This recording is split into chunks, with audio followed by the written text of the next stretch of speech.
how do you know when you've arrived?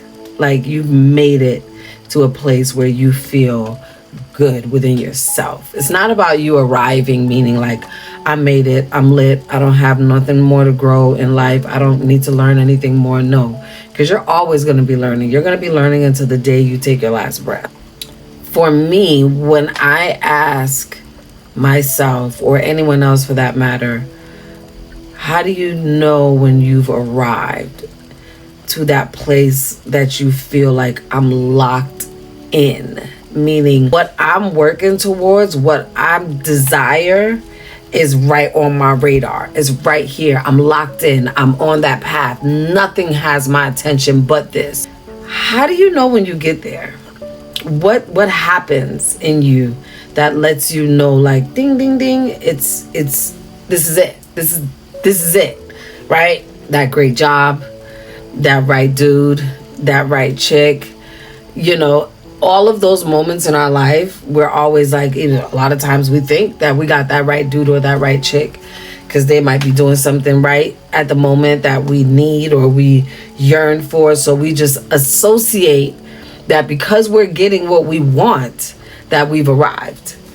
And I think that is the topic that I wanted to talk about today, because I've seen so much people in my life where they really believed that they were there, they arrived, things were going the perfect way, the way that they know in their heart that it should be going. I thought that several times in my life. And when you realize and you grow, because that's the key, is when you grow, when you've ultimately allowed yourself to take one foot forward without trying to control everything. Just let the universe, let just energy, God, whatever you want to call it, but just let, not your own way, your own selfish ways or thoughts or desires, just let kind of like everything that's happening naturally, just let it flow. And a lot of times I see that when you do that, you tend to find yourself exactly where you want to be. Exactly where you want to be. Sometimes you try to rush things or force things, and you just end up where you definitely did not want to be. And when you look back at it, it's like, bro, how did I get there? How did this happen to me? It happened because you just thought you was in control of everything. You just thought that you had it all locked in. I've done, how much times I did that in my life? It's like, I know for a fact. I remember one of my sisters, she used to always laugh at me. She was like, girl, you always knew. You just always talking about you know. And then when you, I didn't know that. You're right. I was missing this part. Or maybe I need to regroup. Or just relax and stop telling yourself, you got it, you did it. You just relax. Even if just be sitting there like, okay, I think I got it. Be a little humble about it, so that if you are making a mistake, you can fix it and not look like, girl, you thought you had it in the bag, didn't you? You know how much times I had to look in that mirror and be like, girl, don't you feel stupid? I'm like, and when I look back at it, it's not really like in the moment you feel stupid. But when I look back at it, it's more so like, dang, like, all right, I fudged up and I'm gonna need to fix that. Okay, so let's fix that. Let's be humble about it and let's grow. A lot of times I had to find myself in that space because I always thought, you have this, especially as a natural creator, you just always have these things going off in your mind. You just always have some creation that just came up, something that just popped in your heavens, and it's just like, okay, not everything that finds its way in your creative zone is something that you're supposed to manifest, okay? It's not everything. You got to assess stuff. You got to process things. You got to look at things. Do I need to be doing that? Should I be doing that? Is that right for me? A lot of times people around us push us to doing things that they try to convince is our gift when it's really something that would benefit them. And you cannot allow yourself to get locked into things like that. You have to allow yourself to elevate into what is best for you. And the only way you can elevate to the best version of you is you got to know yourself first. My father always tells us serenity is the first seal. Meaning once you unlock knowing yourself, everything else is going to fall into place. You got to do the work and figure out exactly who you are. What ticks you off? What do you like? What don't you like? What do you believe in? What don't you believe in? What is your core? What is not your core? What makes you happy? What makes you smile? What makes you sad? What makes you feel insecure? Assess all of these things in your life and find out exactly who you are. What type of person you are, what ticks you off, what gets you going, what gets your juices going. If you don't even know what gets you excited and what gets you motivated, how are you going to progress in life? How are you going to grow? How are you going to get to the next level if you don't even know what those things are? You got to really do the work. I have this self-discovery challenge that are really good with helping you figure those things out.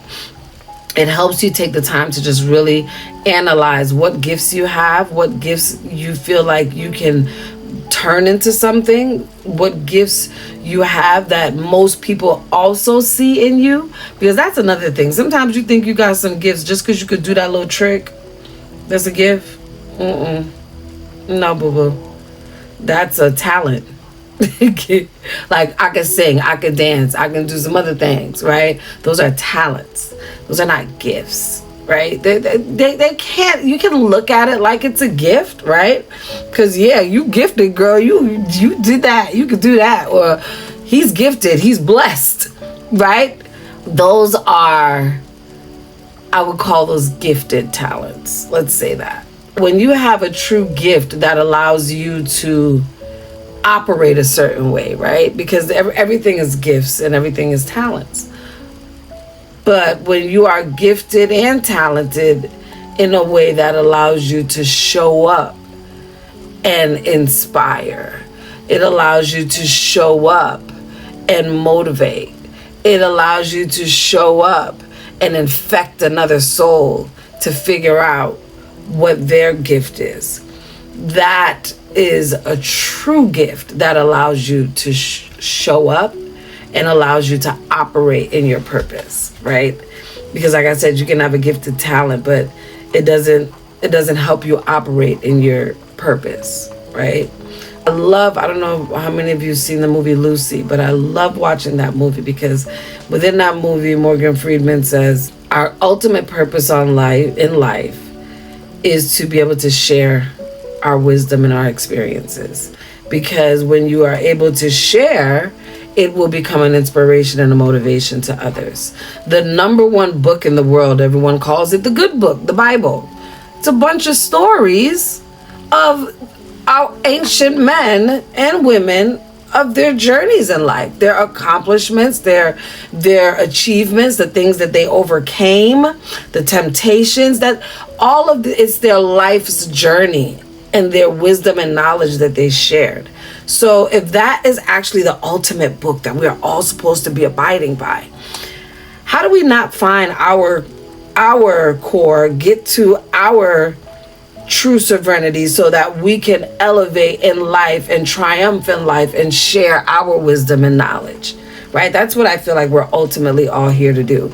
Because what I was put here to do, nobody out there could do it. And what all of you were put here to do, none of us can do it. Okay? And if we don't elevate, you know what happens? That piece that you guys were supposed to fulfill, or we all, whoever it may be, is supposed to fulfill, will never get filled because there's no one else that can do it. And until you realize that, you're not going to want to work towards being the best version of you. You're just going to think like, I'm comfortable. I'm here to do what I'm here to do. Right? And that's it. And that's great. A lot of people are very comfortable with just doing what they do, but you don't even realize that it's not about you doing anything. It's not about you going and getting a business. Not everybody is meant to do a business. A lot of people are okay with getting their paycheck every week or every 2 weeks. They're okay with that. They can't manage all that other stuff. And I don't think people should force everyone to do that. Okay? Not everyone is not supposed to be here to do that. You have some people that are here to do that. You have some people that are here to do this. It's just like a nurse. I can nurture my kids all day, but I'm not qualified to be no nurse, nor do I have the stomach to be a nurse. I can deal with my kids' stuff. I don't have it to deal with everybody else's. That's just me. My sister, a couple of my sisters have it. One of my nieces has it, but I don't. And you gotta know that. Just because your sister that got the same blood running through her, just because she does it does not mean you're supposed to do it. I think that was one of the things that my family, everyone thought, because majority of us sang, we all was supposed to do music. It's not meant for everybody. Yes, I sing and dance, but am I willing to put into what it takes to be an ultimate artist? Am I willing to do that and sacrifice everything else in my life? No, I'm not. That's why I left it to raise my kids. My kids come first. Being a mother comes first. Elevating to my true womanhood comes first.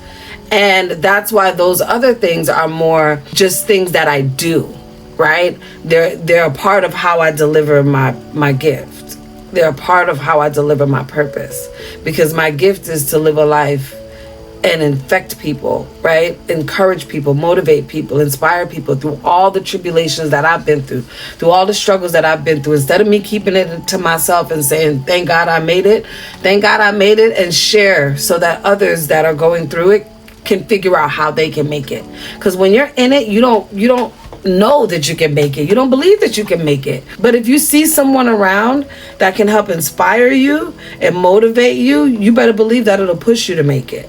And I think that's where we all lose sight of our purpose. Our purpose comes in many different ways, and we got to figure this out. And I challenge you guys to do one of my 30-day challenges, either the self-discovery one or the life purpose one. They will help you discover who you are and your purpose and what you should be doing.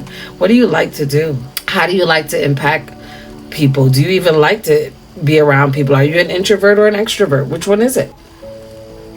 Do you even know that? You got to figure out these things, because these are all the things that contribute to how you operate in life, how you show up in life. And if you can't get locked into those things and understand who you truly are, what you are equipped with, what you need to go and get equipped with, you got to do the work. Nobody else can do the work for you. You got to do that work for yourself. And if you don't care, then it's okay. Just live life and keep going. But if you are one of those that care and want to show up in life the way you desire to show up in life, you want to be the person that you feel in your core you are able to be, then I'm telling you, the best thing to do is take that time for yourself and start to learn who you are. Love on yourself. Figure out what gets you going. Figure out what motivates you. Figure out what you... If you just like to kick back and play video games and work your job and pay your bills, then okay. Just do that with a loving heart.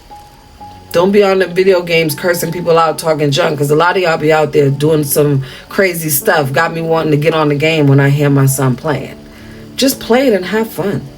You ain't got to be violent. You ain't got to be aggressive. You ain't got to talk that mess. You are not a real NBA player. You are not in the NBA, okay? All you're doing is twiddling those joystick fingers, okay? So you don't need to be rude to people. You ain't got to be like that. That's ugly. When I heard my son, I heard him talking to his cousin about girls. Mind you, my son is only 8 years old. So I'm over there, I'm eavesdropping, trying to hear exactly what y'all talking about. And they so cute. They ain't really talking about nothing. But he said a girl was ugly. And I was like, I'm like, what do you mean ugly? Why was she ugly? He was like, she wasn't really ugly on her face or nothing, mommy, but she was just ugly. She was mean. She was rude. She was loud. And I was like, wow. So even my son considers a characteristic as ugly. Not even just an image. And I loved that. I loved hearing that, because at least he's already in tune with the type of person that he wants around him.